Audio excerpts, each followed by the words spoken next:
નમસ્કાર દોસ્તો, જય હિન્દ, જય ભારત. મનસુખ માંડવિયાજીનું જે નિવેદન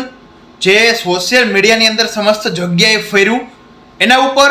આજે એક વાત એટલે કરવી છે કે સાહેબે એવું કીધું કે મારે બાઇટ નથી આપવી, આ અધિકાર મારો છે કે જવાબ આપો કે નથી આપવો. સાહેબ, આજે અમે બાઇટ આપવાની કે રાઈટ તમારો છે કે નહીં એ વાત તો તમે નક્કી કરો છો, ઠીક છે, પરંતુ એક મતદાતા તરીકે તમને અમે મત આપ્યા છે, એક સમાજ તરીકે. આજે તમે જ્યારે યુનિયન મિનિસ્ટર હોવ, જ્યારે દિલ્હીની અંદર એક તમે લેબર મિનિસ્ટર હોય, એક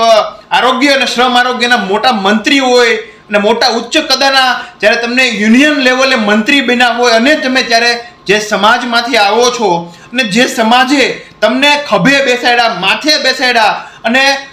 હજારો વખત તમને આગળ રાખ્યા છે અને આગળ મોકલ્યા છે, ત્યારે તમે દિલ્હી ખાતે બેઠા છો. સાહેબ, જ્યારે તમારું આવું નિવેદન અમે સાંભળીએ છીએ કે મારે બાઇટ નથી આપવી,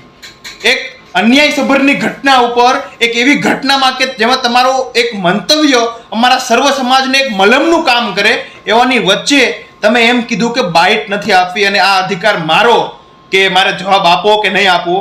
ખૂબ દુઃખની વાત થાય કે જ્યારે આપણા સમાજના કોઈ મોટા મોભીને આપણે દિલ્હી લેવલે મોકલ્યા હોય, દિલ્હી લેવલે મંત્રી બન્યા હોય, આપને આનંદ થાય આપણે એને જોઈને કે આપણા ભાઈ છે, આપણા મંત્રી છે, આપણા કાકા છે, આપણા ફલાણા છે, જેને મંત્રી ખાતે આપણે એને પદ અપાવીને જે